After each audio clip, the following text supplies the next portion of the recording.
It's the 2 Minute Hacks Podcast with your hosts with the most, Tony and Lavelle, every morning from 8 a.m. to 9 a.m. We also have Queen Watkins with Clock That He. Tune in with us and have a great time. Let's talk about it right here. 2 Minute Hacks Podcast.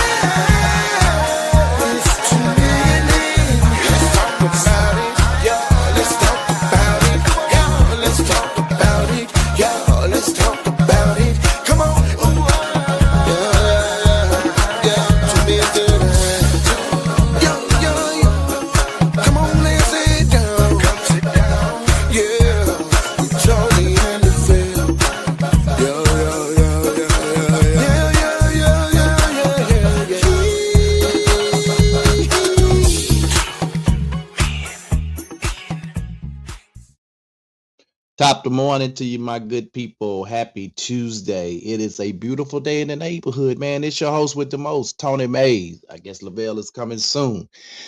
You know, it's what is that? It's a good day, man. It's a beautiful day. I think I'm almost, not quite there yet, but almost on track, sleep track. Because my sleep has been totally off, but I think I'm just about there. I actually went to bed last night at a decent hour. I wasn't up all night like the last few nights, so I think I'm almost there, y'all. And first of all, let me apologize for the lateness. We were 2 minutes late this morning because I actually woke up this morning at 6 and then decided I got to catch up on some sleep and went back to sleep. And when I woke up, I was like, oh shit, let me hurry up and get in here. So that's why I was late this morning. But we gonna have a good show anyway, man. Cause I don't have no shout outs this morning. I really don't. Shout out to that bed, man, for helping me get some sleep. But we want to talk about, man, these New Year goals. Good morning, Miss Paulette. We want to talk about these New Year goals, man, that none of us seem to ever commit to. Where we start off committing to them, but we just don't keep them. So we want to talk about how do you stay committed to these goals, because apparently whatever we be doing year in over year in ain't working at all. It just ain't working because we are not staying committed to whatever these goals are that we set every year. What up, see? We don't stay. You got to go to work this morning, bro. If not, hop on, because I think this is a good one, man. Hop on if you ain't got to go to work this morning. Yeah. So let's kind of let me put these. What up, Zoe? So if y'all like me, I don't do this every single solitary year, but sometimes probably it really just depends on how I feel if I come up with like New Year's resolutions. And I did kind of this year because towards the middle, towards the end of the year, my pescatarian life went to hell in a handbag. It just, when I tell you it flew out the window, it flew out the window. And especially when we went on our trip. I ate pork, beef, chicken, and I could tell it, right? I could tell it in my body. The stuff that I was eating, it affected my body. My knees was hurting, my back was hurting, my shoulder, stuff that hadn't been hurting was hurting. And so I knew it was the meat. So I said I was going back to my pescatarian life January 1st, going back to my pesca, and I've already started. I didn't wait till January 1st. I've kind of already started since I've been back. I was like, nope, no meat. So why is it that we cannot stick or stay committed to our goals, our New Year's goals. We set these goals, but I think a lot of times, you know, we just not realistic when we set our goals, right?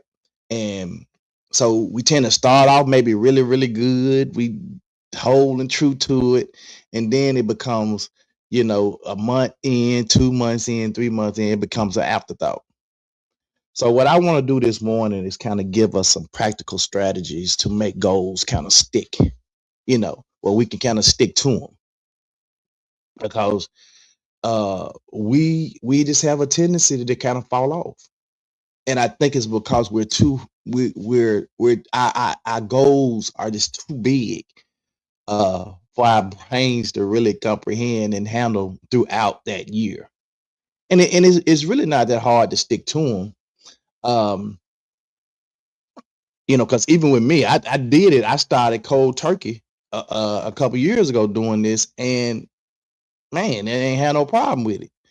And I just kind of gave in this, like like I said, the last 3 months of the year, I just kind of gave in, uh, and just kind of just went in. But I realized that it wasn't really healthy for me. It started causing those aches and stuff in my body. So we wanna talk about some practical strategies to make these goals kind of stick in 2026. Make these goals stick in 2026. Y'all see what I did there? Make these goals stick in 2026. Make these goals stick in 2026. All right. Anyway, so that sounds like a sermon or something that you'll get on New Year's Eve when you go to church, and then they give you one of the real catchy sermons. We want to talk about make the goals stick in 2026. Have I got a witness here? So yeah, uh, we're gonna talk about making these goals stick in 2026. So let's jump on in it, man. So I just said it. We a lot of times when we come up with these big healthy hearty goals for our New Year's resolutions, so to speak, we tend to make them way too big. So what I want us to do this year, before we even start to contemplate what it is that we're gonna do differently, we want to start smaller than you think. Because I told you, some of our minds are way too big, and we can't comprehend. Our ideas are way too big for our mind, and our mind just can't keep up and comprehend it. So start smaller than you think. Big goals inspire, they do, but small actions sustain. And I think that's exactly what we have to really do. Because I always jump big when I do create any kind of New Year's resolution. I always start like really, really big. You know, um, I've been talking about this, and I said I was probably gonna do it this year. I said I was gonna go ahead on and remodel my last bathroom in the house. I'm gonna do it. Matter of fact, I think I'm gonna do it in February. And as I want to get through January, I'm gonna do it in February. And then I started thinking about it, I was like, Tony, man, are you really ready to commit to that? Because that's a big deal, And so I was like, let me back up. And then I said, what I'm gonna do is I'm gonna start buying the supplies. Good morning, Cheryl. I said, I'm gonna start buying the supplies for the bathroom for this year. That's a smaller goal. And I don't, if I buy the supplies and they laying around too long, then that's gonna eventually make me get on up and do it. And I can take my time and get the stuff that I really want in the bathroom, as opposed to just going to get something just so I can have it done by February. So no, I took that off the table and said, I'm just gonna buy the supplies. Start buying the supplies. Now I got the whole year to buy the supplies. Now, so big goals tend to really inspire people, but it's the small reactions, the small actions that sustain. For example, 10 minutes of movement beats quitting. Or if you know, if you're going on a trip, right? You guys getting ready to take a trip somewhere, and when you get to that trip, you realize that I just, I wanna drive 190 miles an hour because I want to get there quicker. But you already know, if I take the risk of driving 90 miles an hour, I'm gonna get pulled over. Police be out there where I'm get pulled over, something might happen, anything, right? So what you do is you still want to take the trip, but just slow your butt down. Just say I'm gonna go and drive to 75, maybe 7, set the speed limit to 78 or something, because if you get pulled over now, while you were speeding to get to the job, get to the wherever your destination is, you're gonna get there late anyway, because now you done got pulled over and held up for an hour and a half or whatever while he running your tags and doing all that stuff. And God forbid you got a warrant, you're going to jail, possibly. And depending on how fast you go over the speed limit, you may go to jail. So, and that's just a small example of starting smaller, and working your way up. But we can't have those big lofty goals and then we don't stick to them. So focus on the identity and not the outcome. I just said it with the bathroom. Instead of completing the entire bathroom, let me just work on what the bathroom gonna look like. Let me buy the supplies and see what it's gonna actually look like. So now I have the identity of the bathroom. I ain't worried about the finishing the bathroom, the outcome. I'm worried about getting the supplies for it and having the right stuff to go in there that's gonna make the bathroom look good. I'm worried about the identity, not the outcome of it. Outcome goals fade. They just tend to just fade away. And then identity-based goals last. When you having a goal and you establish an identity to that goal, it generally will last, and it will outlast those outcome goals. For instance, you say,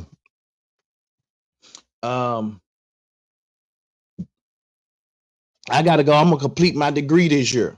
I'm doing my whole. I'm gonna complete my bachelor's degree this year. That shit sound good, because the outcome is you're gonna have your degree. But when you start taking, you realize you had to take 3 or 4 classes a semester, or whatever your period is to end up graduating. That becomes hard. So now you say, I'm just gonna take some classes towards my degree. Now you ain't stressing yourself out.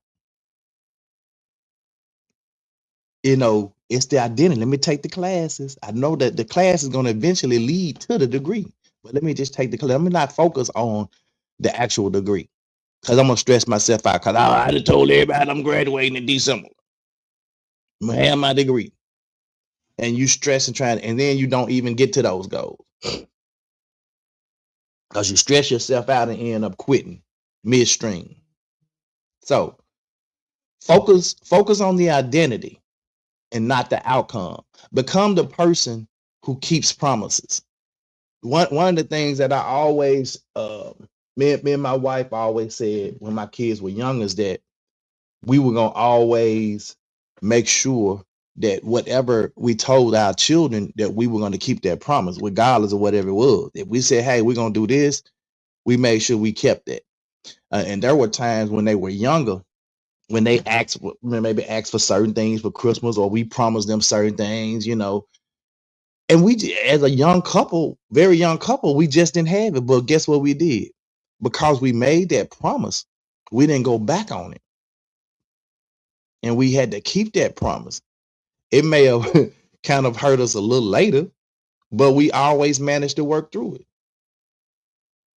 So become the person who keeps your promises, and not the person that's they just saying something. I remember also as a kid, remembering, I knew my daddy. My daddy got paid like on Thursdays. And I was a little kid, young kid, remember that because he used to always say, "I'm coming to see y'all on Thursday," and I knew the reason why he wanted to come see us on Thursday. So, because he got paid, he can give us a little change, put a few dollars in our pocket, right? And so every Thursday, I didn't really care about the money. I just wanted to see my dad. So every Thursday, I'd be out there and if you know me personally, you know the house I grew up in, the yard is real long, like from the house to the street, is a country mile, right? And I used to be out there on Thursdays, late in the evening, waiting out there by the street, waiting on my dad to show up. You know what I'm saying? Come through there with that loud car with them big pipes on it. And my older brothers and sisters wouldn't be out there. And I was like, I don't know why they wouldn't be out there, because they was like, he ain't gonna show up anyway. And sometimes he would come and sometimes he wouldn't. But and the times that he didn't come, it was a little sad, a little heartbreaking. But the time he did come was cool. He kept his promise sometimes. And sometimes he probably just could. It wasn't that he couldn't keep his promise. He might have to work a late shift or work a little over or whatever. So there were other things that may have prevented him from coming. But you got to be a person that keeps their promises. You want to become that person who keeps their promise. Good morning, Miss Gwen. You want to be that individual that keeps their promises, right?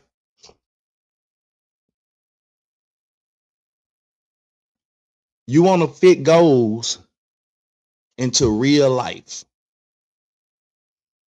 I think sometimes, man, we have unrealistic goals is because some of us live in a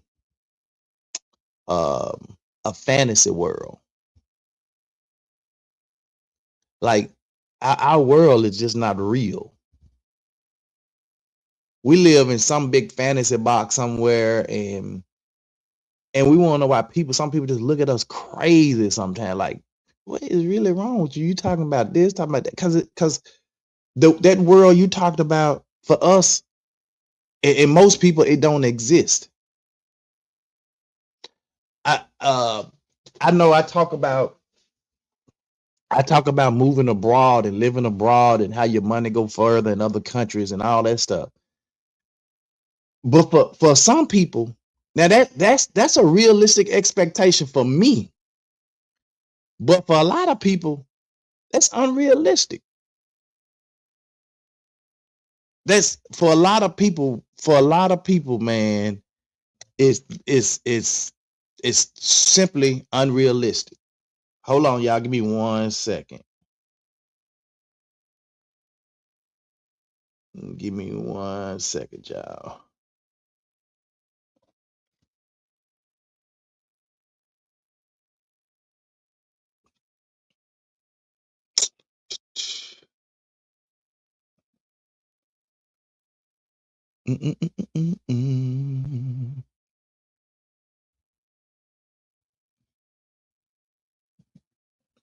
All right.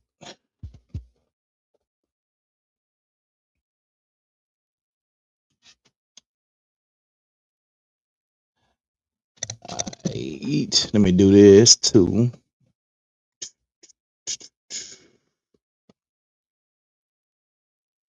I apologize, y'all, but there you go. See, all right. But you have to fit your goals into real life. And again, so for me talking about living abroad and living in the country where my money go further, that's a realistic expectation for me, and that's gonna happen for me. But for some people, man, when I make them kind of statements and all that, they look at me like, bro, that's unrealistic for me. And they can't even fathom living outside of the state, let alone a whole nother country somewhere. So that's an unrealistic fantasy type of thing for them. So it's not real life for them.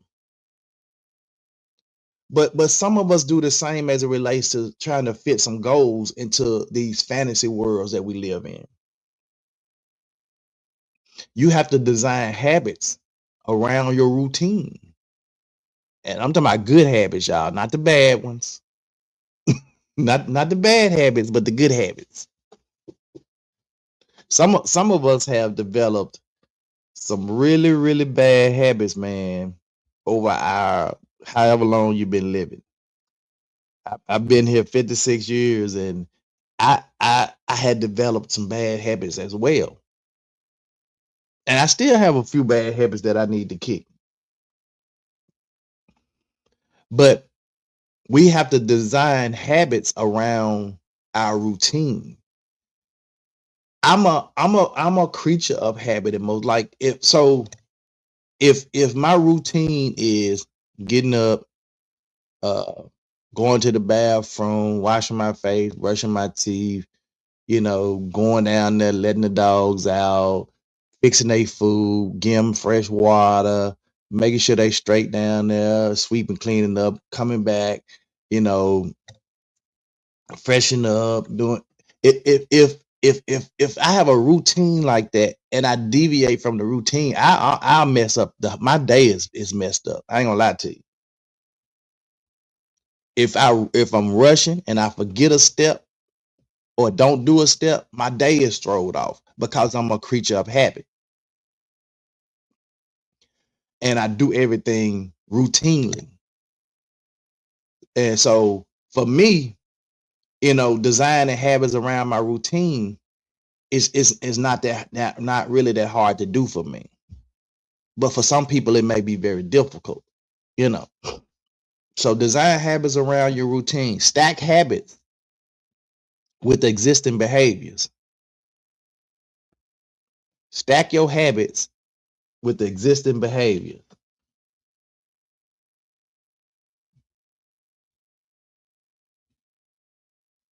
So if you already know that you are or your lighting is horrible.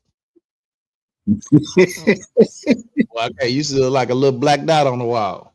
Hold on.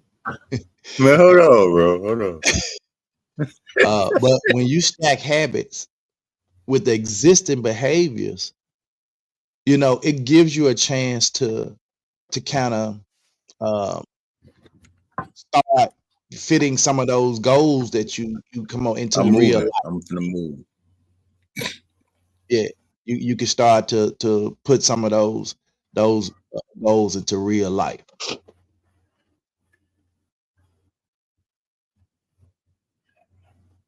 Plan for low motivation. So why is it that we can't stay committed to these New Year's goals?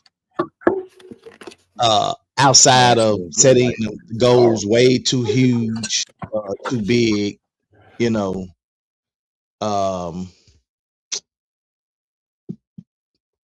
I just think that some of our motivation, we don't have enough motivation. So because of me, the motivation wasn't really the factor for me to start eating meat and stuff again, or not to keep, because my wife sits here every day and she will actually, if I eat meat, she would, just go ahead and eat that meat. So I have plenty of motivation not to eat the meat because she go mock me when I eat it, but I do it anyway. So it's not the motivation. It's more the temptation for me than the motivation. But if you plan for low motivation, because the motivation for some people can be very temporary. He look like he got some light now. Hey, man. Look like he got a little light now. I got some light. Morning, everybody. Man, you have a shout out. Go. I'm gonna let you run your shout out, man. You got a shout out. Listen, you got a shout out. Today, my son, he turned 15 years old. Today, I had this little big head boy 15 years ago, man. I ain't had no grays in my beard or nothing. Y'all see what they done, man. He 15 now. We on vacation right now. I'm off today. He on his little break. We gonna chill. I let him get on the game. I gave him his TV back, because he been on punishment, So yeah, man, we gonna have a good day, man. Shout out to my son, Dominic, man.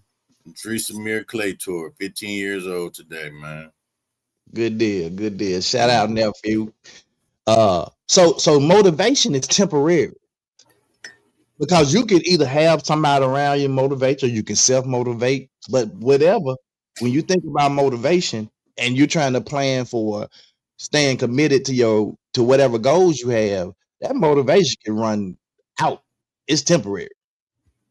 Yeah. And one of the reasons temporary because you're gonna have some bad days, bro. Right. So you have to create rules for them bad days. That them days that it's gonna suck. And see, this right here, man, this is one of these. See, I rank stuff like this, these topics like this up high because when I tell you social media, people flood these social media, they change they taglines on they headings to New Year, big thing, and then 2 months into the year, they doing the same old stuff they were doing before. This is one of them topics, man, that everybody should be, man, like bouncing off the wall trying to listen to because it happens to so many people. I see it. It has happened to me. I think I'd be happy to start my New Year's resolution earlier than the New Year's. Like practice makes perfect. You just can't jump right into it. You know what I'm saying? Like you said, you're gonna have good and bad days. So when them bad days hit, you gotta have that will to make it through those bad days. Every day ain't gonna be a good day, man. So when you said so if you make your New Year's resolution, whatever it is, you're saying that you start. If you make it in November or December, you just go ahead and start with it. Then is trying to practice what you're gonna be trying to form the habit. Yeah, because I'm a New Year's resolution breaker. I'm very, very. That's what I will do. I will break a New Year's resolution, and my time limits have shortened over the years. But yeah, I will have to start practicing it beforehand. Like you said, come up with a plan and how you gonna execute what you're trying to do new. Right. Or what you're just trying to change in your life, whatever it is. But yeah, you just can't wake up with a buzz. January 1st. Yeah, bro, you done woke up with a hangover, like, okay, let me go and get started. Nah, bro, it don't work like that. I try when I do set like New Year's resolutions, I try to be very cognizant of whatever resolution that I've set for that new year, goal or whatever I've set. And I'm like you, I try to start practicing like a week or two before, I know me. Because it's like you want to form those habits, you want to get in the habit, right, so it can be part of your routine. Exactly. I just talked about having those habits, and with me, if I deviate from it any kind of way, then I'm already thrown off. Yep. You know what I'm saying? Yeah, you're talking like a routine. I have my blood pressure pill and my vitamins sitting on my nightstand, and I was like, okay, if I got some, I said I'm gonna take these in the morning, and then I'm gonna take these ones at night before I go to bed. It never really worked like that. Most of the time, I end up taking all of them at night or all of them in the morning. You know what I'm saying? Right. So I'm gonna have to come up with a better plan to say I'm just gonna take these at night before I go to bed or in the morning when I get up. One of the two. I'm gonna have to add it to my routine because it can't. Because I go the whole day or days without it because I'm like, did I take it last night? I was taking this morning. But right. if I had it in a scheduled routine, you know what I'm saying? Yeah. I know. So you have to. Motivation is very temporary. Like if you don't have nobody, no cheerleader in the house, rah you, that motivation can go out the window real quick. So if you using motivation to stay committed to your New Year's goals, you done already lost. You done already lost. So create some rules. We talked about having those bad days. Some days you have some bad days, some days you have some good days. So create rules for the bad days. When I have these bad days, I'm gonna do such, so I can stay on task. Yeah. You know. So there are rules in place. And never miss twice. If you miss twice, it's a wrap. For most people, if they miss one time, like I just told you, if I miss any part of my routine, my whole day thrown off. Right. But that's because it's your routine that you used to doing it like that. Mm-hmm. So, and that's what I'm saying. That's why I pay to start before January 1st, so it becomes a routine. So if you do miss out on it, you ain't feeling right, and you're gonna want to stay on that because you like how you feel when you do your thing. Yeah. I just said before you got on here that even with the pescatarian life, I said I'm starting the January 1st. I said, but I really already started it. I said I'm not going to January the 1st. Yeah, I mean you gonna be back cool on that, bro, because y'all was practicing that real tough, like that wasn't just no new thing you finna do. Yeah, but I got to reinvent it because I shot off the last few months of the year. You broke bad off big time. Nah, that's funny, bro. But what really opened my eyes to it is the fact, and I'm telling y'all, I'm telling y'all, and I ain't just saying this. When you stop ingesting that meat, when you stop putting that chicken and pork and beef in your system, you feel better. I'm telling you. Man, I lost weight. My doctor like, man, Ms. May, what's going on? I was like, I stopped eating. I said, oh, good. But when I started by eating it, man, my back, I've had problem. I've had problem with my back, man, since the military days, right? Yeah. I've had problem with my back, my knees, and when I started eating the meat, the pain that I was having in those areas dissipated. I wasn't having the pain no more. I started back eating meat, man. All that little pain then came back. The inflammation, my ankles. I took my socks off. Ankle swole up. I thought, what the word? My ankle. I mean, they weren't like super swole, but I could tell they were swole. Yeah. And I'm like, I ain't been getting that inflammation and all that. So for me, it's healthier to go back to just being pescatarian. Well, me and my baby said we're gonna try it, man. I ain't mentioned it no more to her, but she said January 1st, so we gonna see, man. So y'all need to go on start now. Well, he ain't got a couple days anyway. Yeah, since that grandbaby been here just like I done started. You ain't getting no meals, bro. You ain't eating videos. Bro, and this baby, man, I'm gonna need some of the MRIs. How many ramen noodles you done warmed up? I'm only getting beef and chicken flavored stuff. So there are a lot of people that journalize, write stuff down and all that. So track the progress visually, or have some kind of checklist or calendar. They got these things now. I didn't even know that. Which I should have known they had them, but I saw it the other day where they have these virtual or tablets, these big wall tablet calendars that you put on the wall, interactive tab. You put them on the wall, hang them on the wall, I guess in your kitchen or wherever, and you can have. And this is like a big calendar, and you just put all of the daily things that you need to do on this calendar, like a checklist. And you go through there, follow your name, look at the calendar. And I said, I told my wife, I said, Lil Tony need one of these calendars. And she said, I already got one of them calendars on the wall for him. You said it's a virtual calendar? Yeah, it's so a digital calendar. In your phone and it'll show up on the calendar on your wall. That's right.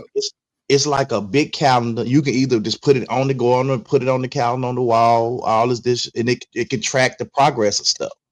Oh, okay. I saw it. I want to say they probably got it on Amazon too. But when I saw it, I said, man, that's cool. The lady had to walk up to the big digital calendar under your name and scratch off what you already did, kind of like your little checklist for the day. Yeah, And I because said, man, I got this. and she said Sonny already got one for him. They got one on the wall at the house. I said, for real? Yeah. It's I good. got this dough on. I got this money online now, so I got to keep track of that. I got because she tried to cheat me. She tried to cheat me. I let her cheat. So I've always did stuff like that, like digital tracking. Like I got a digital tracking of like all of my checking accounts. Like I keep up with it digitally and all that. So I've been doing stuff like that. That's one of my New Year's but it's resolutions. good. Yeah, it's good to be able to do it and keep up with it, track it. You know, so you know. Tracking my dough, man, and tightening down on my budget. That's one of my resolutions for sure. Yeah, and that's something I think that holistically that a person can do when they say, hey, you know what, I just want to manage my budget, keep my budget right. Not that I want to save $100,000 this year, because now you're gonna put yourself under pressure still, but I just want to be able to manage it properly.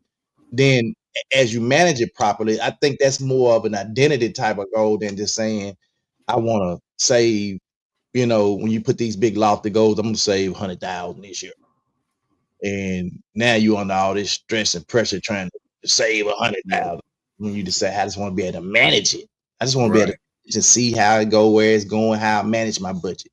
You know, because I know it'll help me. Because when I seen my progress on FanDuel, I stopped gambling immediately. I said, I am not good at this. See that? Yeah. So that's what I want to do. I'm gonna, and most of these digital type of apps and stuff like that, they give you the thing where you trap. They got them even not like now. If you bank online, if you go to your most of these banking platforms have it where you can see where you spend. They tell you your spend progress and where most of your money is going. They show you they give you charts and everything. Show you where your money going, and you know, so you can see if you got 70% of your money going towards bills, you know, then at least you know that. You know, if you got 70% of your money going towards food, that's a problem. You eating out too much. Exactly. Yeah. Okay, go ahead. So you can do calendars, you can do habit trackers, you know, whatever little habit tracker you can come up with, or a checklist, like the calendar checklist. That could be a one in thing, you know, all in one thing, you know. They got apps for that, you know, they got calendars on your phone. I told you not, like we can't do nothing without tracking everything on our calendar. If Monica, there's an event, we open up our calendars, put that on your calendar for the day. So-and-so having a baby shower. I want you to go with me. Or somebody having an event. I want you to go with me on this event. So let's, you know, put it on open up your calendar, put it on your calendar. So that's how we keep up with a lot of stuff. And then, you know, the visible progress, you know, can help you stay to your commitments, whatever your commitments are for that year. Right. Forgive fast, man. You got to forgive fast. And this, when you talking about New Year's resolutions or setting goals, you got to forgive yourself real fast, because if not, you're going to a real slump real quick. And just quit. I think that's what I did the last part of the year. When I saw I had kind of fell off, and I kind of fell off like big, I didn't, instead of me saying, oh, boy, just hop back up on the horse, I just kind of stayed with it. I was like, I already did it now. Right. Let me just, you know, I'm gonna get these reels. I already did it now. Let me eat this piece of bacon, you know. So perfection isn't required when you're trying to stick to your goals, whatever goals that you're committed to. Man, perfection ain't required. Right. I think a level of buy-in is, but I don't think perfection is. At least you're trying. Consistent and having a little buy-in. Consistency beat anything, though, for real. Right. Just stay at it.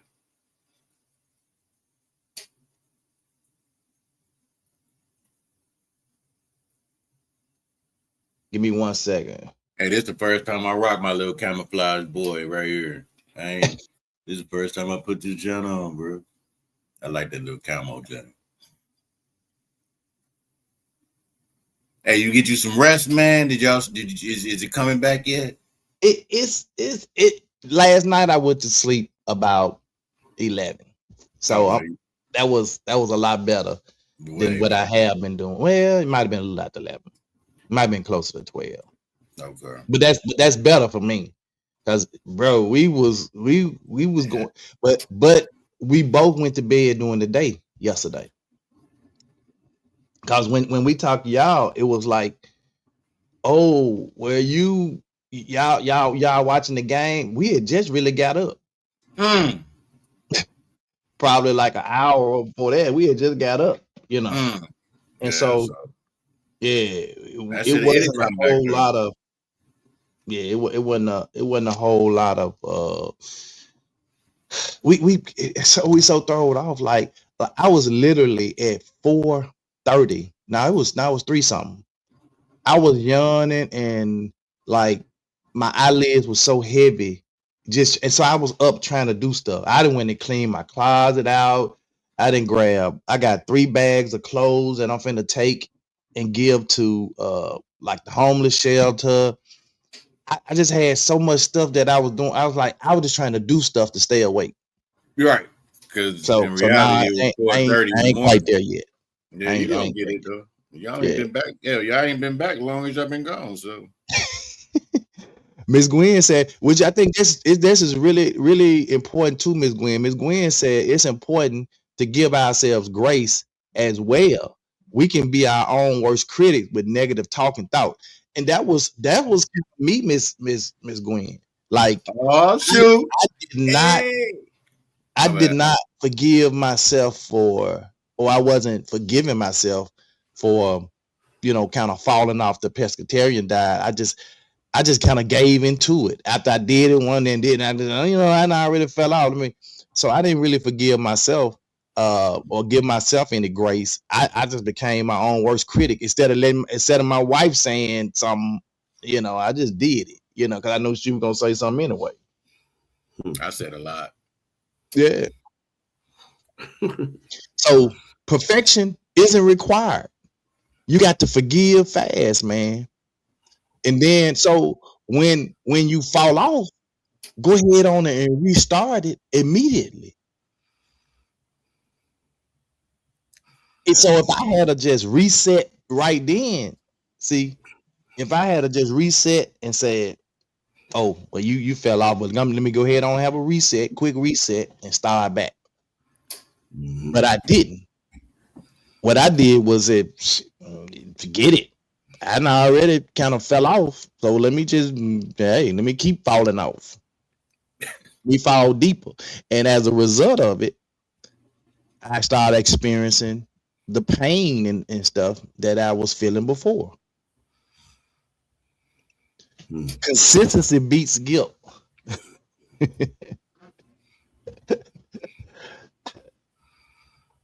Man, when I tell you, when you do something that like you really trying to stick to something, I'm talking about really trying to stick to something, and you fall off, bro, you feel guilty as heck. Man, I know about what it is. Man, you feel guilty, bro. And you might not ever say that, but it's just that feeling of like. And so sometimes what we do is we wallow in our pity and guilt. Mm-hmm. So it's like, shit, just like I said, I already ate the meat now, so let me eat some more. It don't hurt me to eat some more. I just kind of wallowed in that pity party for a minute, and then it took for me. Man, my back is hurting again. Man, my knee hurt. Man, this knee hurt. Man, I'm talking about. There was a period while we was at the country. I limped for half a day. I was like, this is crazy. Knee was just, man, it felt like it's about to break out, popping and everything. How long had you not eaten some of the stuff? How long had it been? It been a year and a half. It was way foreign then. Yep. Yeah. Then to eat, then just to kind of, and then when we got over there, it was like, because I don't know if y'all know, but most of the places out the country, when they cook fish, especially like where it's fresh fish, they cook the whole fish, bro. Head, tail, eyes. They just, yeah. You get a lobster, They drop the whole lobster, they cook the lobster and stick the whole lobster on your plate. They don't get it like here, you get the lobster tail, you get the shrimp with the head on it, and you have to ask them to cut that stuff off or fillet it or something for you. So buying fresh seafood out the country all the time ain't necessarily, like a good thing to do. Well, I mean, it is, but you ain't used to it. If you're not expecting it and it come out that way, it'll throw you like, I don't even want it now. Yeah. I mean, and if you get beef or pork, they ain't gonna bring you the pig with the head on it. They ain't gonna bring you the cow with the whole. You know what I'm saying? So you get some piece of it, but when you get a fish, man, or some kind of seafood, man, they bring the whole thing out there, bro. I don't want to eat no fish with the head still on it, bro. You hear me? I can't see that and then eat it. It's over here side-eyeing you while you're just digging in, like, bro. So, but if you don't tell them to fillet it or cut the head off, I just want the tail or in the meat, they gonna bring it to you like that, bro. So it was difficult in some instances eating seafood out the country. Unless we went to a restaurant where I knew they had what it says on the menu, salmon fillet. I know I ain't finna get a whole salmon head. They gonna give me they gonna give me the fillet of salmon, the tender part of it. And so that's what I would do. But if we out on the street market, you talking about you want lobster, you finna get the whole lobster unless you tell them, hey, no, I don't want to see the head. Now cut all that. No, okay. It's not a good sight. Miss Gwen said, I've done the same with my being healthy with diabetes journey. It's not necessarily a New Year's resolution, but just a decision to shake the dust off and get back to it because I know what's best for me. Yeah. And I knew what's best for me. I just failed. I failed miserably. And I wallowed in my pit. Well, in that case, I don't necessarily think you failed. I mean, when you think about bro. I failed. I would have did the same thing over there with their culture. No, but I started there before we went over there. Yeah, because you had just a time out, Tony. You just took a time out, man. Yeah, you got a long seat. Yeah, because you had what was over there for the what we had something and we came over there. You had ate something. And you were wondering why you were sick. I think you said you had some chicken or steak or something. Yeah.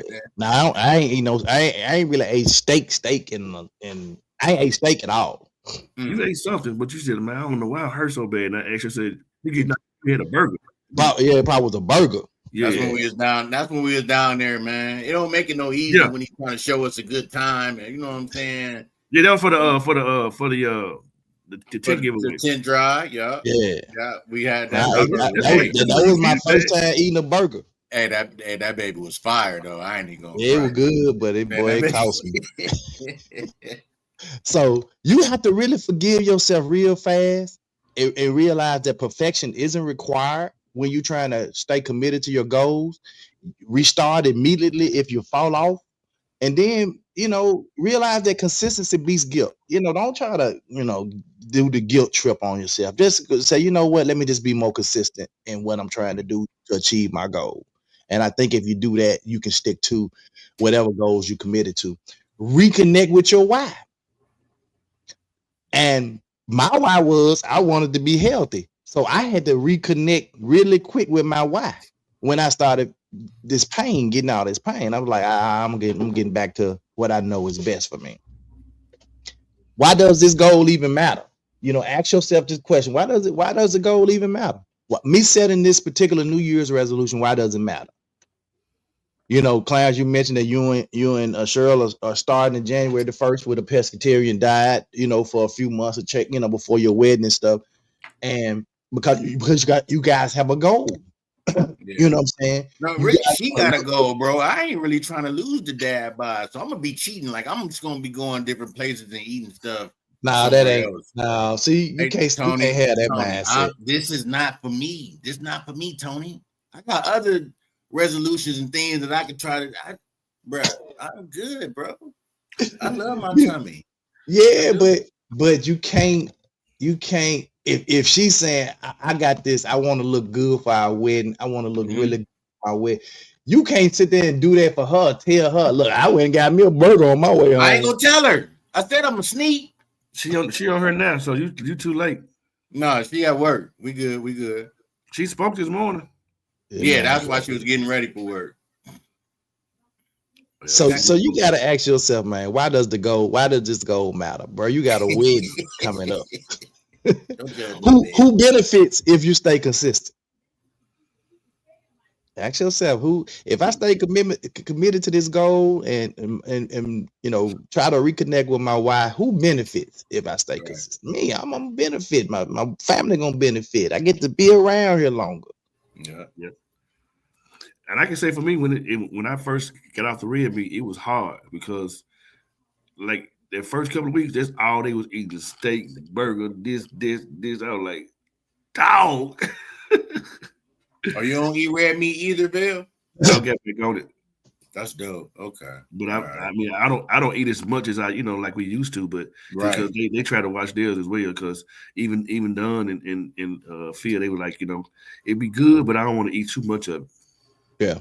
I could do well, I think the thing too that really helped me, because when I made the decision that I wasn't gonna eat meat anymore, it wasn't a decision that I made like we made. Me and my wife made together as a household. I made a decision. And I stopped cold turkey. Like, I ain't eating that no more. Yeah. And my wife said, well, babe, I don't want to be here and cooking it. Because my wife was a chicken connoisseur. She gonna fried chicken, baked chicken, she gonna chicken, right? And she said, well, I don't want to be around here eating it. If you don't eat it, she said, so I'm gonna do it. I'm gonna start off gradually. That's what she told me. She said, I'm gonna start off gradually. Mm-hmm. And she said, well, babe, you know what?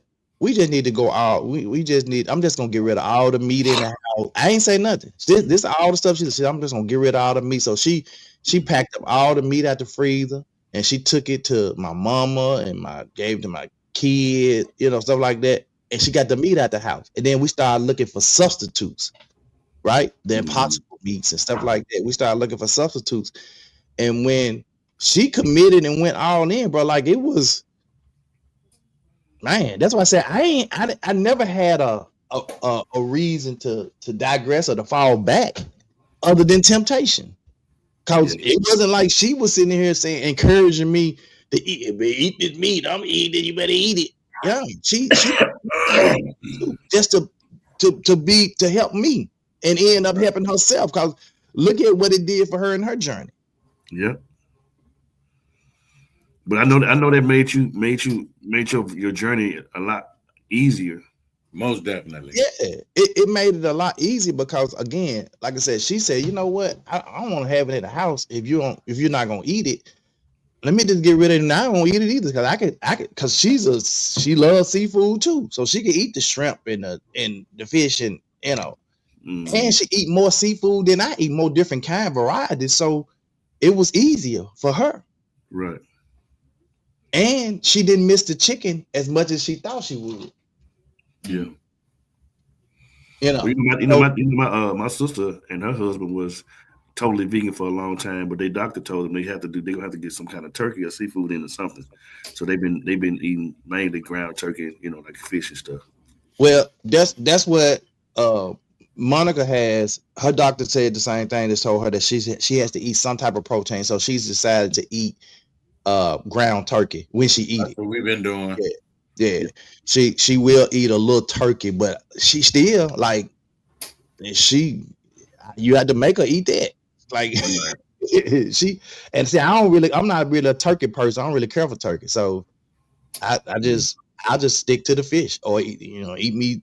I find some peanut butter jelly, something else alternative, Yeah. Ms. Gwen said I failed too and felt really guilty. I went back to pre-diagnosis habits and it showed in my numbers after several years of progress. It'll show up like, if you're committed to something, especially from a health standpoint, and then you kind of digress or regress back to what you were doing before, and it's kind of the same thing, But the future you counts, man. It counts. Yeah. You know, if you think it don't, keep doing the bad stuff to yourself. Mhm. And there's a final thought on it, man. Success comes from showing up, man. You have to show up day in and day out. You got to show up, and never, not from never slipping. So you're gonna slip sometime. You're gonna slip and fall. Yep. The thing is, when I slip and fail, I stayed down. I was like, you know what? I'm just gonna stay down here and waddle at it. I ain't getting back up. I ain't getting back. I'm just gonna stay down here, hang out, and waddle in it, man. But you did good though, bro. I mean, hey, Yeah. because bro, that was one of your things, doc. That steak. I remember when I first told you I got out the rib, and you were like, "Oh man, no man, I can't do that, doc. No man, I gotta have me a steak." And then when you did it, I was like, "Come steak on, and bro." ribs. Steak and ribs those are my kryptonites. Yeah, I doc. love steak. And I ain't had a steak. I ain't had a steak though. Yeah. I feel like if I ate a steak, it's over. I'm fully back. If I eat a steak, it's over. Yeah, if I eat a steak, it's over. So I ain't gonna even do that to myself. Good. Nah, let's clock that tea with our girl Queen Watkins, man. Good morning, good morning, good morning. Y'all know what time it is. Put them phones down, fingers up. It's time to clock that tea with your girl Queen Watkins. I hope y'all are having an amazing morning. But y'all know what time it is. It's time to clock that tea. Y'all, there is a video going around of this mother that decided on Christmas she didn't want to give her babies anything for Christmas because of their previous attitudes. Let's talk about it. So on Christmas morning, the babies woke up and there was nothing under the tree. There was a tree, but there was nothing under. So mom decided Why put up the to tree? teach them a lesson for Christmas, right? And she was just letting them know, hey, y'all don't have nothing under the tree. And it hurts me that I couldn't get y'all nothing at all because of how bad y'all been throughout the school year. So her main thing was trying to explain to them that they're not getting anything because of their behavior. And that's why they woke up to nothing at all on Christmas, and it hurts her more than them not to be able to do anything. Those babies were crying. Like, first and foremost, I don't think that's nothing that you need to record. Because first off, this embarrassing. These are two younger girls, don't look like they're older, no older than 10, 11. And that's the oldest girl, and you are literally embarrassing them. I get it that you're trying to teach them a lesson, right? But at the same time, you're embarrassing them. You're putting this all over social media for what? I get it that you might be trying to say, you got to teach your kids a lesson. Even though it's Christmas, you got to teach them a lesson. Of course, the comments were going insane, right? Some was saying, hey, she's right. You don't do what you're supposed to do. You can't get enough for Christmas. Some say she should have just got them one thing and left a note from Santa saying that, hey, you know, y'all haven't been good this year, so you can only get this. I thought that was a good idea. And that's for those who actually celebrate Christmas, because some people don't, and which is to each his own. Um, but some was in the comments was like, "Oh, she's just evil for that." She should have gave the kids something for Christmas. You can't tell nobody how to parent their own child, right? But you can definitely have your own opinion. My biggest issue with that situation was, why would you record it and embarrassing babies like that? That made me want to give them something, because they're kids. They're kids. But you also do not reward bullshit, trouble. You definitely don't teach your children, well, can't tell nobody what else teach their kids. But I don't think you should reward when a child has been bad, right? So they must have had to be bad all daggone year for her to have an empty tree like that. And she's saying, and I could get it. It does. I don't think it hurt her more than them. But as a parent, to see your baby so hurt, so down, it definitely, personal experience, definitely can hurt you as well. So she should just got them one thing and explain to them, hey, this is why you only receive this because of this, that, and the third. Off camera. Everybody want to put everything on camera. Girl, don't nobody want to see that. Don't nobody want to see that. Because the mind that you think everybody gonna have is probably not what you're gonna be reading in them comments. You're gonna be reading complete opposite, and it's gonna piss you off. So keep your business in your household. All right, y'all, that's all the tea that I have today. Make sure y'all tune in to 2 Minute Heads Monday through Friday, 8 a.m. sharp. And don't forget to stay tuned for your girl, Queen Watkins. Clock that tea. Y'all have a blessed day. Bye. Man, that's crazy. Man, you already know how I feel about that. I'm kind of 50-50 on that one because especially I don't even see, like, I wouldn't even put the tree. I definitely wouldn't recording it was. I wouldn't have recorded it. Yeah, that was crazy. That's clickbait. I think that's the part that probably is the crazy part of it to me is that. So, okay, you had some bad children. I don't agree with that. Putting no one gift, talking about no Santa Claus said, man, look. Ain't no Santa. Yeah, I'm not rolling with that one. But I would have definitely had conversation with him and said, hey, look, you guys have been very, and then explain them the true meaning. See, that's the thing is like, we don't tell children like, what the true meaning of some of these pagan holidays are anyway. Exactly. And at least tell them the meaning of it. And then so like I thank God for my kids, bro. Like my kids didn't give me the hell that a lot of parents kids gave them. And then even when they were small, when we couldn't provide Christmas gifts, man, our kid would come to us and say, or they knew we was financially struggling. And it wasn't like we told them our business, but kids are smart. They know when you ain't got it. Mm-hmm. Right. And they would come to us and say, y'all ain't gotta get us nothing for Christmas. As little kids, that made me really want to go get it for them. You know what I'm saying? Yeah. And really go out there and grind to get it because they said, y'all ain't got to get us nothing. No. I felt like less than a man if I couldn't. Right. And so I did what I did. You know what I'm saying? If we told them we was gonna do something, we held true to it.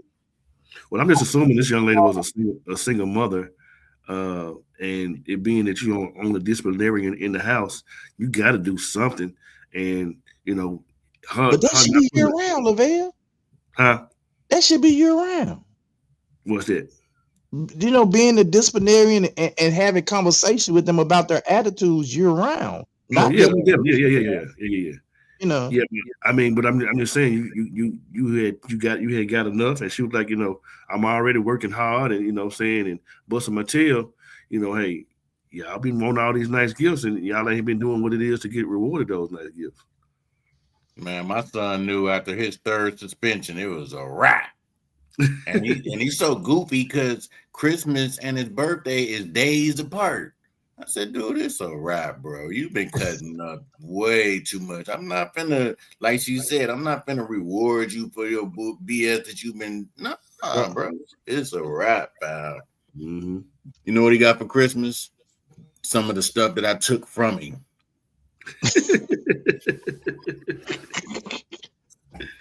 But you didn't record it.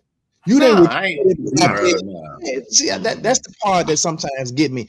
I think when we're trying to make a point, sometimes we do go overboard trying to make out. I agree with that. At some points, like I don't see the point in that one. Mm-hmm. You recording your kids saying they were bad for Christmas. Who you recording that for? To show other kids that everybody want to go viral. Everybody want to try to get a Facebook. Everybody want to go viral. It didn't make sense. And it's really sad because you're trying to do it at the kids' expense. That's really hard. Yeah, that's bad business right there. Yeah, so I don't necessarily agree with that one at all, man. At all. But hopefully after you guys have heard how staying committed to your New Year's goals, how you can stay committed and why it's important for you to stay committed, has helped you guys. And maybe you're going to this new year, because this is the part that got me right here. Let me go back. This right here. Start smaller than you think. You know what I'm saying? Big goals inspire, small actions sustain. Miss Gwen just said the small wins are important too. Count it all joy and keep going, even if we fall. You know what I'm saying? So, and then this slide followed it up, which was even more important, because I was saying that I wanted to go in and build, remodel my bathroom in February. I was going to remodel my bathroom in February. I know that's a big task, big chore. So instead of me saying, because that's the outcome, right? I wanted to have that outcome, but let me just focus on what the bathroom gonna look like, and let me just buy the supplies for the bathroom this year. That's so crazy, bro. That's so crazy. Before I woke up, I was dreaming that you was building something. Yeah. I was like, where that come from? I have lofty dreams and goals over here when they're talking about building. I want to build a 2-bedroom house in the backyard. And I said, I'm going to do that this year. Those are big goals. Those are big, lofty goals. Yeah. And I already know, this is the crazy part. I didn't remodel the bathroom in my head. You know, when I do stuff like that, I didn't already remodel it in my head several times, like how it's going to look, what's going to be in it, all that. I did the same for the tiny. I done went so far as with the tiny house, a 2-bedroom tiny house, is to build draw it on paper and sketch it out on paper. I started doing stuff like that, bro. It's like it be, man, it didn't wove on in my spirit. Yeah, like you said, don't beat yourself up. Give yourself grace. I think. Yeah, and that's why I said, man, I ain't finna do that to myself, man. Look, let me buy the supplies for them junks. All right. Let me just buy the supplies. That way I can buy a little bit at a time here, that, there. Hey, if I get all the supplies for the year out, I got the time, then I can do it. One step beat no step. Yeah. And then, bro, you just went out of the country for almost 2 weeks. That ain't no small chunk, doc. Because I told Doug when we were talking about y'all being out the country, man, I said, man, about 5 days, man, I ain't ready to be back at the house. Well, we had so much. We had so much stuff that we was doing. We had so much stuff planned day in, day out, that when I tell you that, I've learned so much, man. This had to be another show. We through with the show. We just talking about what we talking about now. We through. So if you can stick around, you stick around. But we just on here talking about what we talking about now. But when I tell you, Lavelle, I've learned so much. Each time we go somewhere, whether it's traveling in state, out of state, out the country, I learned a little bit more about traveling and how to maneuver and manage that situation. This particular time, I found out about the airport, flying to different airports in different countries. Like, you got to plan for that too. You can't just plan, when I get there, we're going to do this, that. You got to plan for the airport. Who does that? Right. But I discovered that you got to plan for the airports too. Especially when they speak a totally different language from you. Right. And you got to navigate through an airport that don't have English signs up. Yeah, that is crazy. Now, a lot of these airports they do have English signs in addition to their regular sign. They have it all in there together. But it can be kind of confusing, so you have to navigate through it. So I learned that you got to plan for the hotel. For the airports. And I also learned that even when you're planning activities and you're doing things, that there are a lot of apps. I just posted this last night. I said, if you guys are thinking about traveling and traveling abroad, here are some apps that you need to add to your phone. Man, you need to do you a Tony's traveling guide. It's coming. It's 20. I just didn't want to set it as a New Year's resolution, but it's already coming. Me and Tam is gonna do a combination workshop kind of. I'm just trying to wait till she get home. We're gonna do a combination workshop where she's going to talk about the actual living abroad and teaching abroad, and we're going to talk about the traveling. And I'm gonna bring in the traveling and just traveling because she's done both, so we're gonna do it together. Yeah, I mean, what you're gonna do? Make it a book? Yeah, we already got a book, a little ebook, but we just gotta, like I said, kind of put it in perspective so we can share it with other people. That'd be dope. Yep. Yeah. So, but there are so many things I learned, like even from apps and so when you go to another country and your phone service don't work, what do you do? Right. So what do you do? They have eSIMs.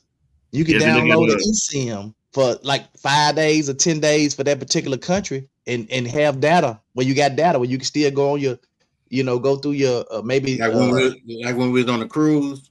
Yeah.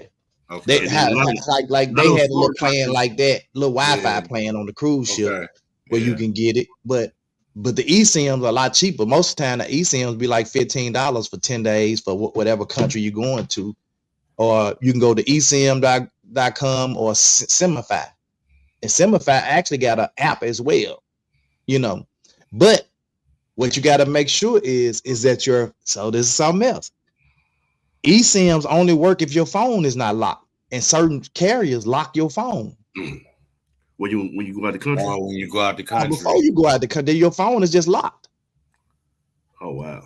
Just because? It's just locked to your data services, to yours, and you can't add, you try to add an eSIM and they say it won't work with it because your phone, that's what we found out. So what I'm going to do is, we got another phone here. That's a phone that's not a locked phone that we're going to take with us, and then we'll just throw the eSIM on that phone, just have that phone. Like a little burnout. Like a little burner phone. So I'm throwing y'all some nuggets, some gems right now. Yeah, you did. I know when my other partner went out of the country, they big a lot of the foreign countries big on WhatsApp. Yeah. Oh yeah, you gotta have WhatsApp. I got that. I have WhatsApp on my phone. That's how we communicate with everybody, through WhatsApp, right? WhatsApp, and there's another one. But we mostly every country got WhatsApp. Mm-hmm. They'll tell you download WhatsApp. All the drive. What's so prominent about that? About them using it? What's so? It's just like a universal thing. And what WhatsApp does, I think, on most, when you put your language in, they put their language. So if I text them in my language, it converts to their language. Oh. On them. Okay. And then when they text in their language back to me, it converts it to English back to me. Yeah, that's why I'd be looking like they got real bad English when you get their text. Sometimes they do it. It look like it's broken English or whatever. So they just kind of texting in their language and it's coming back, and it might not be, but we always understand what's going on. I didn't know that. Yeah. So WhatsApp is really good. So you always down most of and then some of the apps like Get Your Guide, Klook, stuff like that. If you're booking, because most of the places you go to, you got to have airport transfer. You got to transfer to and from the airport so you can book round trip transfers, right? So when you get to where you're going, you ain't trying to figure out how I'm gonna get to the Airbnb. Especially if you ain't gonna go and rent no car in every country you're going to. First of all, they drive. They drive no car out of the road. They drive. The traffic is horrible. Like Vietnam, the traffic is horrible. Who gonna rent a car? You gonna tear that sucker up? So it's cheaper, and it's cheaper in some of the places just to get around to use their modes of transportation to get around. So all of this stuff that you're going to learn, you know what I'm saying? And so it's like when I tell you every trip I learn something different, I'm like, let me add that to my list. I know when I go to certain countries, take me some Louisiana hot sauce, take me some if I plan on eating a salad, take me some ranch dressing, and take me some shredded cheese. Because a lot of countries, them Mexico, they cheese is not like our cheese. It don't be the same. Yeah. They mostly use like the queso cheese when you tell me you want some cheese, they bring you like the little queso cheese. You're like, I need some American cheese. I'm like, I don't know, I won't have that. Some of the place. So man, I take cheese, I take ranch, hot sauce. I got salt and pepper shakers, the ground, the salt and pepper shaker about that big that I pack in our kit when we go. Like you just learn certain stuff. Mhm. Now, did anybody experience, I guess, once y'all got out of the country itself? Because I mean, you in a whole different time zone, you're in a whole different, spot of land, if you will. How does it feel like how does your body adjust when you finally get to? Do you like feel out of order, out of sync? It depends on if there's a big time zone difference. Mm-hmm. So if you're going to Central America, some South America countries, Mexico, the time the time is not maybe an hour off in some places. Mm-hmm. You ain't gonna be that off. Nah. But if you go to Hawaii, you're gonna be about 3 or 4 hours off. Yeah. Or whatever. I can't think of what Well, I ain't just talking about the hours per se, but I'm just saying, like, but I'm saying it makes a difference. That makes a difference in how your body it feels, because or if you got to take a 20, if your flight, like one of our longest legs of our flight was 13 and a half hours in the air. That's crazy. That's gonna throw you off, bro. In the air for 13, you in a seat, getting up, stretching your leg, go to the bathroom, sleeping, trying to get up, playing the game, watching they move. There's so much stuff you can do. Right. Yeah, that flight to Miami was long to me. So if you ain't used to flying on, you first of all, when you get to your spot, and then especially if the time zone is way off, like you get there's a 12, 13, 14 hour difference, whatever it is, halfway across the world, you got to deal with that. So you trying to figure out how can I contact when I'm communicating back at home, let people know, oh shit, it's 1:00 a.m. back there. Let me not call. So you trying to figure all that out in your head. You got jet lag, you tired, and you already got stuff planned because you want to get out and see stuff. So you never really get there. So another thing I learned, plan you some type of spa treatment wherever you're going. If you're there for any given, 4 days, 5 days, 6 days, y'all finna hit the ground running. At the end of that trip, on the last day, make that your wind down, spa treatment, whatever day. Because when I tell you, Tammy planned that for us, that was the best thing, because we hit the ground running when we got there, right? So that last day she had that spot, that was the best day she could have did, because it gave us a time to sit there, break down, relax, get the massage, just you know what I'm saying. I don't think if we had did that, the trip back home would have been horrible. Right. It would have been horrible. Hey, was the massage fire though? Yes. Monica said I fell asleep 6 times. They actually put me and Monica in the same room. They just had a curtain in between us. She said, baby, you was over there snoring so loud. But I went to sleep about 5 times, bro. Sleep woke up. Man, that lady was hitting some spots, bro. Wow. So, and it was like $30 for we did a bath, a herbal bath, and a 90-minute massage, and it was about $30, $30 to $40 per month. Hey, 90 minutes is a long time to get rubbed on, bro. I'm just saying, and I've learned that the U.S. dollar goes a lot further in some countries than it does in others. Just between the two countries we visited, from Vietnam, the money went further in Vietnam. It went further in Thailand. I know I was talking to my brother. We was out to eat the other night, and he was saying it's a way that you could choose whatever country you want to use, but you could take your currency, take our currency. I forget it's an app or some sort of, you can do it with different banks, but you can just put your money in that particular situation, and it'll accumulate after a while in that currency, and you can still pull from that money. I have to ask him exactly how it went, but he said that's when he first started moving and stuff out the country. That's what he used to do. Yeah, I know. Like with Tammy had to get a bank account, and so they would pay her. They pay her in whatever currency, They pay her in that currency, and then what she does is she just transfer it to her bank from that bank to her bank. She won't lose. Right. And then you have to know, because most of the banks are current on whatever the exchange rate is, right? Right. And if you go, so a lot of time what people do, because when you get to these foreign airports, right? The we do is we go and while we at airport, they go exchange. Let me go over here exchange, get some of their money. Most of the time in the airports, the exchange rates are higher. Because you're using their machines. It's just the rates in the airports are higher. So what you want to do is when you get into the city somewhere, find a foreign exchange, and then you don't want to go to one of them little hole in walls on the side of the road because they rate gonna be high too. You want to go to one that's a decent one, find a decent one, and because some of them will charge you, make the rate a little higher just because. And so let me go and help y'all with this. I'm telling you how to learn so much. You know how we take our money in the U.S., we fold our money, right? Mm-hmm. And most of the time we traveling, if you got $3,000-$4,000, you wrap it up in a rubber band. Mm-hmm. But taking that rubber band on and off damages that money, folding that money, get a crease in it. Them countries, a lot of countries won't take that. You try to go to the exchange and you get them $400-$500 or $600. They'll give it back to you. Actually, you got some money that's straight that ain't got no tariffs. They don't take no tariffs in it. None of that. Wow. So, hey, you want to go to the bank? Make sure you get you some crisp bills. Try to put them in a wallet or something that you don't have to fold them. So that means I need to take this out of my wallet then, because somebody chipped me with this. I just kept it in my wallet. It's a Canadian dollar.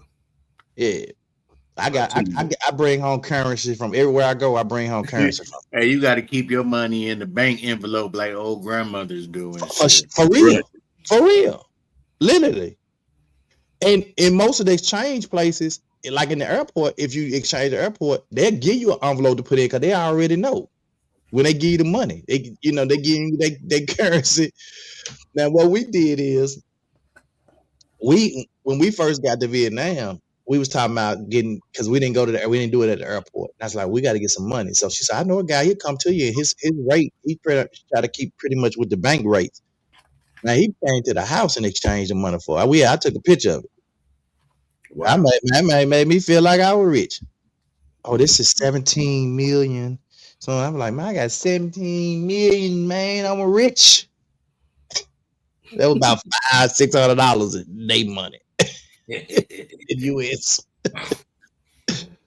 So, but that money went a long way. I still had money when I left. Mm-hmm. Yeah, you got to have like a little fanny pack or something. And most of the vendors, the street vendors, that's what they do.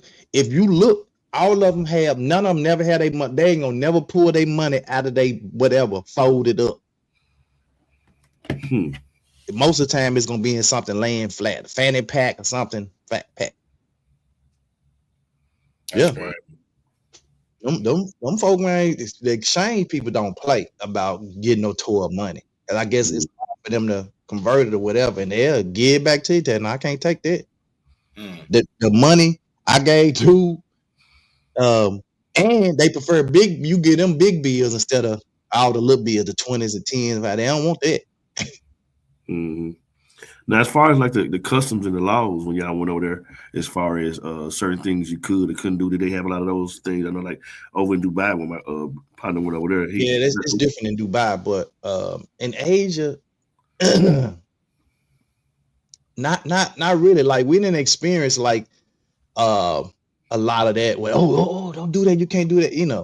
We didn't experience a lot of that. A lot of times, most of the time when people when they thank you, they bow, they do this and bow. And so when I pay for something and I'm telling them, I just put my hand together and bow to them and they back to me, So, but that was me just trying to respect their culture.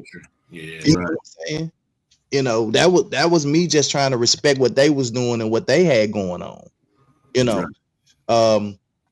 I always try to. And that's a good thing to do. If you're a person that you like to turn up, get wild, you might want to check and look at the rules before you go to certain countries. They don't play. Yeah. I was watching a video of this dude I follow from Memphis that lives in Thailand, and he found this big, huge beach club. He's like, man, it's the biggest, largest beach club in Thailand. And he so excited outside, he walk in. They told him he couldn't come in because he had more than 2 tattoos on his face. Wow. So, and he's like, what? Cause I'm black. It ain't had nothing to do with you, black, bro. They science says no tattoos, especially facial tattoos, because in a lot of cultures like that, those represent people who've been in jail with all those tattoos all over their face. Like Lil Tony, he would probably catch hell in trying to get in certain clubs in certain places because he got tattoos all on his face, brow, and all that stuff. I'll be right back. You see what I'm saying? It's gonna be difficult. So I've learned a lot of things again traveling that when people call me and be like, hey, who booked you? I always book my own stuff because I always want to, except for when we go visit Tammy. Tammy always have an itinerary plan. Even though she and then half the time she'll have the stuff. Some stuff she have already booked, and some stuff she'll just have what we're gonna do on that particular day. And then when we get there, we book it because it makes sense sometimes to book some things when you get there, some things you need to book before you get there. Because you don't know, especially if you're doing like ATVs and you don't know if it's gonna be rain, horseback riding or something. You don't know if it's gonna be raining that day. You don't want to be out there trying to ride some horse and it's soaking wet out there, or riding an ATV. There's also, Miss Gwen, that's correct. There's also some countries where you can't wear camouflage. So you need to research that before you go. Yeah. In the majority of these foreign countries, you don't drink their water neither. Y'all weren't drinking their water, correct? So you always, most of the places, and even when you go to restaurants in foreign countries, they give you bottled water. They already know they fucked up. And that's just like the States, though. Most states you go to when they ain't got really good water, when you ask for water in the restaurant, if they ain't getting it from a purified system, they bring you bottled water. I know my Don was said that a couple of her coworkers, they went to some country out of the country, and they had purified water, but the ice wasn't purified, and they gave the gentleman some water, and he got deathly sick because what was in the ice. That was crazy. That's crazy because generally, if you're giving somebody water that's purified, their ice machines run off that same purification system. So that was weird. Yeah, hey, was people vaping their tongue? No, I ain't see like them people don't be doing that smoking, and I'm trying to see now if I saw anybody even smoking. Right. And them folk. In a lot of them Asians, they health conscious, bro. Yeah. They health conscious. You'll see a lot of them walking, and man, you don't see a whole lot of obese Asians. Yeah, you just don't. You don't see a whole bunch of obese. They most of them short. You see very few tall ones, and you don't see none that's really obese. You just don't. So, a lot, and so you can imagine that when you go places in certain places, especially in Asian places, you're gonna get looks. People gonna stare at you, look at you. They look at you because maybe you tall, because I got a lot of looks because I'm tall. When I walk in the crowd, I was standing out because I'm standing over everybody. You know what I'm saying? So they was staring at us. They was staring at Cheryl and Miss Loretta because they got both of them had the gold.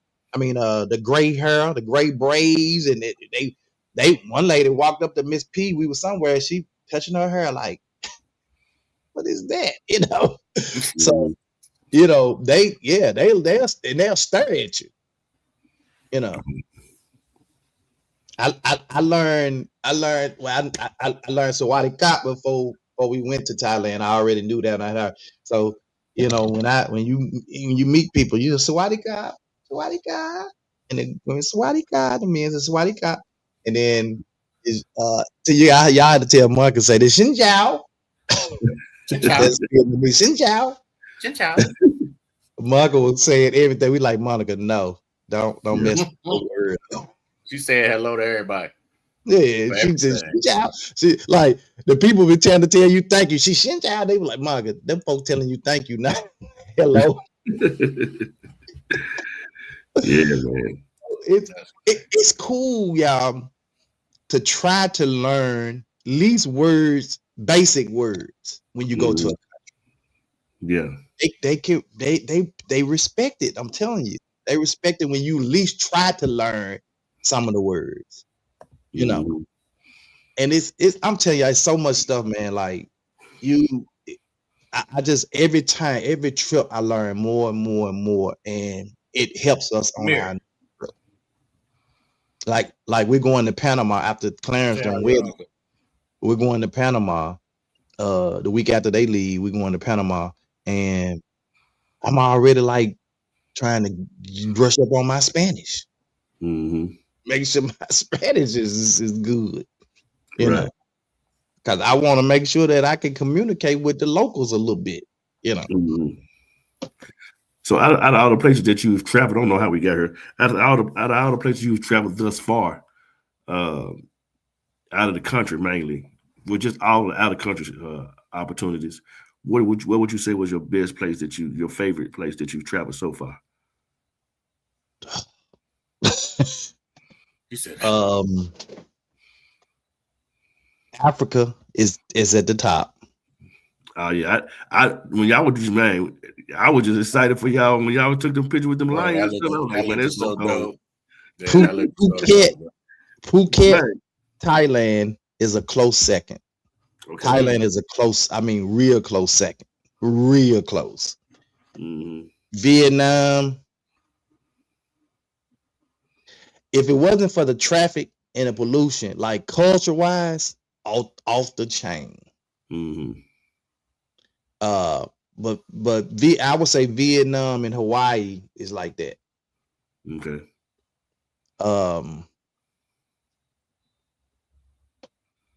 Beautiful places, you know, Mexico, Costa Rica was a different kind of vibe. Yeah, it was a different kind of vibe. Aruba, absolutely gorgeous. Really safe. I felt really, really safe I felt really, really safe in Aruba, Thailand, Vietnam, and Africa. I felt really safe in those places. Yeah, it's I can't even remember all the places I've been right now, right off the rip, but I know those places rank real high. And when you went to Africa, I went to Senegal, correct? Yeah, Dakar. Yeah, and that was a different kind of experience. So we're going to Africa in November.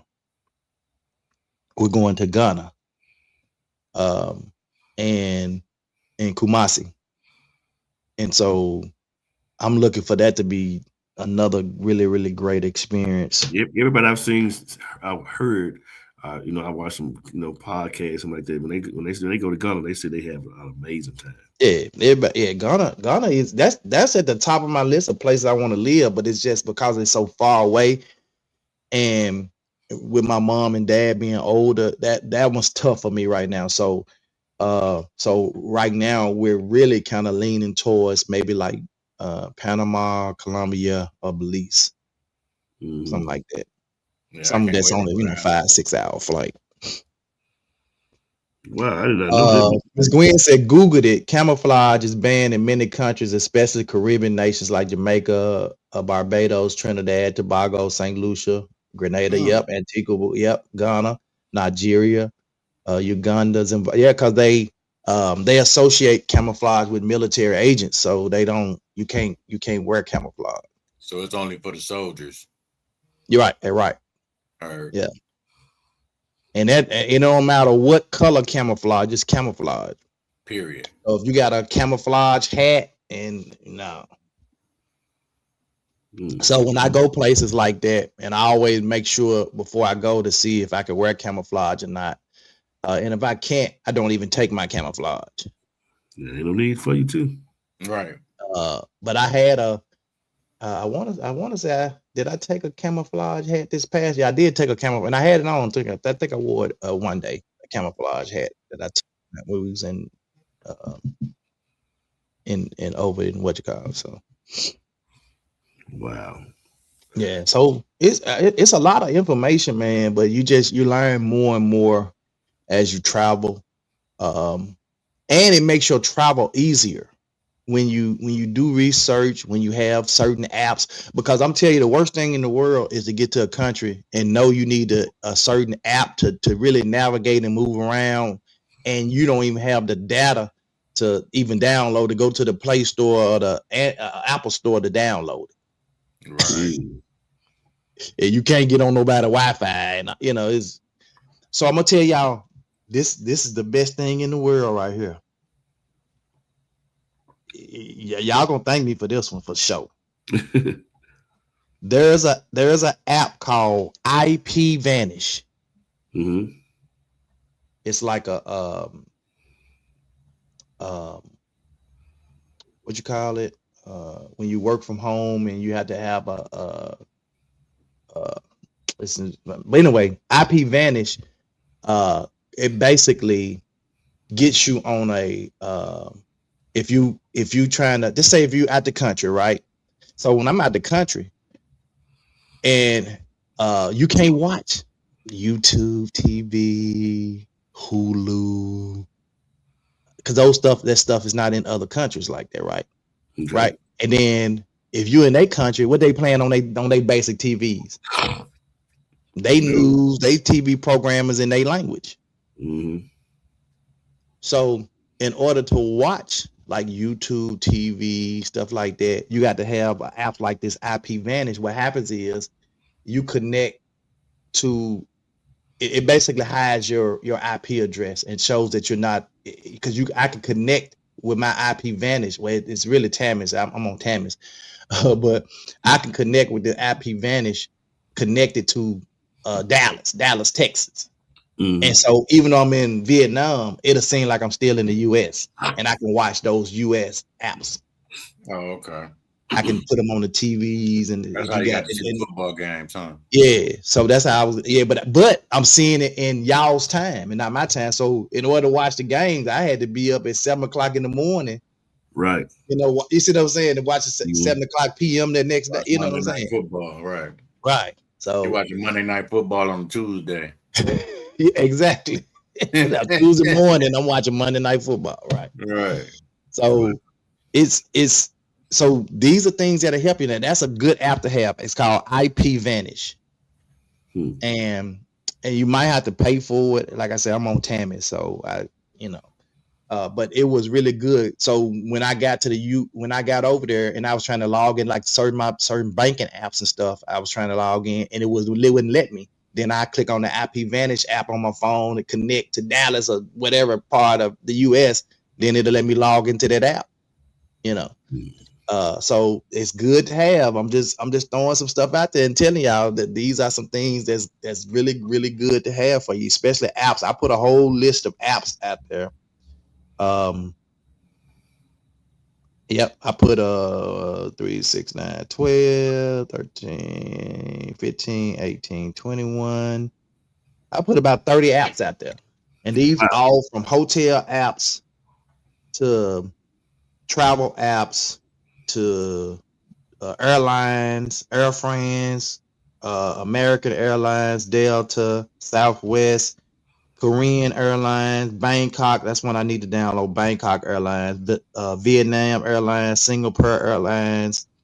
You need the talking translator apps. I got about 3 or 4 different translator apps. And then just a lot of different apps, man. You want to have, and then you want to be able to have some kind of currency exchange conversion app. I use one online I was going to using that's called xe.com. It's a currency exchange, and I use it, and that's how I was able to convert, like know how when I was haggling and trying to haggle, that's what I was using to haggle prices and stuff. So let me ask you this. As far as any preventative measures when you're traveling out the country, like as far as any health conditions, like if you got certain ailments going on with you, and you want to travel, is there any type of restrictions for people who want to travel abroad like that? I would say, like, make sure you got your medicines. Make sure you got enough medicines to cover you for however long, and always And then make sure you have, if you have medicines prescribed, especially like different habituants and stuff, if you got a prescription for it. What we did is we went to Walgreens and we got a copy of all our prescription medicine before we left. Mm. So that way, if they try to question any of our medicine, we put up here. This is our, just to kind of, even though we didn't get questioned about it, but when we got to Africa, we got pulled over in Africa. Yeah, we was on the side of the road. They went through all our pills, checking them online to see what they were. Wow. Yeah. So that tell you about the pharmaceutical company, how they really probably don't like how they move. So that's why you gotta make sure that you ain't got no crazy stuff in your stuff. And then when I travel, what I don't do is take my vitamins. Because certain vitamins are just not, it's not prescribed, and you got them, and then it might have something in that particular vitamin that's illegal in that country. Wow. Now what you gonna do? So I leave all vitamins at home. That's crazy. Or unless you do your research and see if that particular vitamin and those ingredients in that vitamin is permitted in that country. You do your research. Wow. Like Cheryl had to travel with her. Cheryl and Monica. Monica got a shot that she do once a week, month, whatever it is.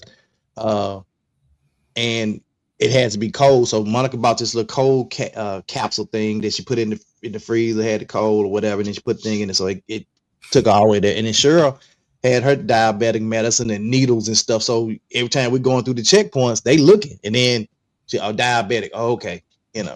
But they checking that stuff, bro. Yeah. You know what I'm saying?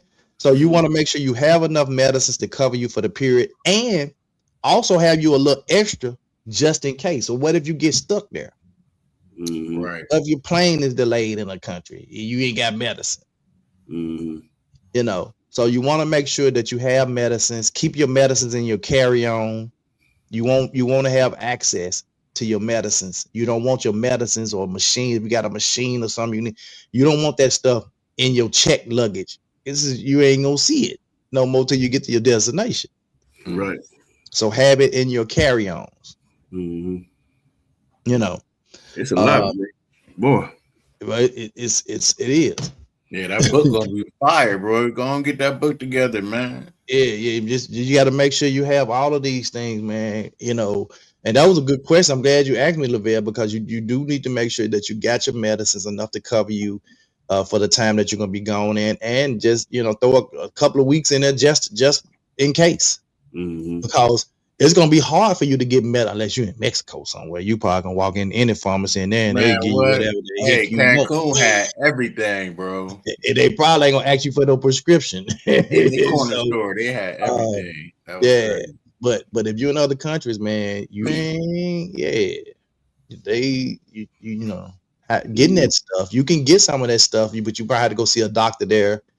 It's important to check your coverages, your medical coverages, and see what it covers. And two, because you don't want to get in another country and have a medical situation, and then also you get home and you got a $40,000 bill because you went to somewhere that So check your coverages and all that stuff if you have any kind of medical issues like that. Wow. Yeah, man, you got to get to work, Doc. You got to get to work. You got a lot of information, knowledge, wisdom. You can be making a whole lot of money. This stuff that I just learned personally from traveling and just picking up and saying, "Oh, well, we know what to do next time." Man, look. If I had $1 for every time me and Marcus said that, we know what to do next time. We know what to do next time, and we add that particular thing to our repertoire. Oh, okay. This is a good one. So when we got to Thailand and got in our Airbnb, we noticed that different countries do different things. In Asia, they don't like you flushing toilet paper down the toilet. Oh, you gotta have they use a little thing that they wash you behind. They got the bidets, and in the Airbnb we stayed, he had the up to date, just the remote controls on the wall. You sit on the toilet, they light up and stuff shoot up your butt, and man, they had the up to date stuff, right? And so they literally want you to wipe your butt and throw the tissue in the garbage can rather than put it down the toilet. So that's stuff you got to know. Yeah. So you can't be flushing a lot of toilets. You stop they stuff up, man. Yeah. So another thing was the towels. Like in Asian countries, they think they bring you a set of towels. You're supposed to use them towels. You know, some of them, they ain't gonna keep bringing you fresh towels and stuff every day, right? Mm-hmm. So they sell these things on Amazon called disposable face cloth towels, disposable body towels, disposable sheets. So if you go to a country, I don't want to lay on this shit. They probably ain't because I'm thinking about if they don't want to change your towels out, are they really changing these sheets out like they supposed to? So go on Amazon. Amazon has disposable towels, big towels, and they good because I bought one when we went to the elephant sanctuary. They had disposable towels. I think we got soaking wet. I spent, I think it was, I don't know, $3 for $2-3 for a big and that thing hold a lot. When I tell you soak up water is thick and you can't tear it easy, none of that. That ain't soak up water good. Disposable towels. Yeah, disposable face towels, the big body towels that you dry off with, and disposable sheets. They sell queen size and king size disposable sheets, and they reasonable. And depending on the kind of trips you take, you ain't gonna need to take, you know, you might in the face towels, most of the time they in a little ball like this. So you can take you 10 face towels and put them in a Ziploc bag because as soon as the water hit them, they expand. Mm-hmm. So, you know, take you a couple of disposable bath towels if you're staying in an Airbnb. Hotels, maybe because you can request hotel, you know, stuff like that. You cool with hotels, but if you know you're gonna be staying in an Airbnb, take you some disposable towels, disposable sheets, and stuff. They said you ain't gonna be using up all their towels. But some of the Airbnbs, what I noticed when we travel places, when we was in Birmingham Airbnb, they had washing powder there. They had wash and dry where you can wash your clothes. Had washing powder. Had dishwasher liquid on the sink. They had all of the pots, pans, glasses, cups, everything. And then some places you go, they might have one skillet, one pot, 2 plate. You know what I'm saying? They just don't have a lot of stuff. It just depends. If I was an Airbnb host, I'm having everything a person might need in there. Right. I'm telling you, I got seasonings in the cabinets and everything, you know. So, but everybody ain't gonna want to use everybody's seasoning like that. But some people, you know, I'm gonna have everything that a person need in there. I'm gonna have water when they get on premises. I'm gonna have water in the refrigerator for them, at least enough for a couple of days. Now after that, they buy their own water, but you're gonna at least have some introductory water. And I'm probably gonna leave you a bottle of wine and say, "Hey, enjoy this bottle of wine on me." That'd be dope. Yeah. All right, y'all. I gotta get out of here, man. It's been good. It's been real good. But it's coming. It's coming, y'all. We're gonna be able to provide that information, man. It ain't gonna be free. Of course not. I just gave y'all the game for free, so y'all have to go back and listen to this one. All right, man. Are we still on the show? Well, we've been on the show. We could have got off the show and talked offline, but I think we've helped some people. Oh yeah. Glenn said that copies of your documents, your passport, ID, all that stuff. Keep a copy of that on your phone. And if you got 2 phones, keep it on both phones. Because I don't walk around in other countries with my passports and stuff. Somebody just so happened to snatch your bag or something, your passport in it, it ain't gonna be good. All bad. Yeah, and if you gotta leave it in a hotel or something, make sure you put it in a safe or hide it real good where you ain't nobody gonna find it. You know. Right. But make sure you keep a copy of your ID and passport and stuff on your phone. Because when we went to the mall, they actually gave us tax-free if we had a copy of our passport. So I just showed them passport on the phone. They typed all the information in the computer, and I ain't pay no taxes on it tomorrow. So, anywho, That's what it is, man. Come on, pray us out, Lavelle. Yeah. Give me one second. I'm glad I jumped on, man. It's got a little head cold or something going on. I'm glad I went ahead and jumped on though. But man, great information, bro. That's a lot of wealth of knowledge, though, for real. So let us pray. Most gracious Eternal God, our Father, Lord God, we thank you for this time. Thank you for this opportunity. Thank you for just waking us up this morning, Lord God. Thank you for life. Thank you for all the opportunities that you blessed us with to gain extra knowledge and wisdom. Continue to touch Tony family, my family, Clarence family, the Queen family, and every family that's represented. And we actually do all these things in our Son in Jesus' name. And we said amen. Amen, man. We'll see you guys tomorrow. Same bad time. Same bad place. 2 Men in Hats. Let's talk about it.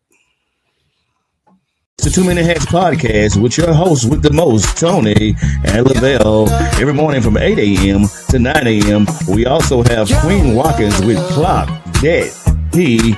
Tune in with us and have a great time. Let's talk about it right here. 2 Minute Hats podcast.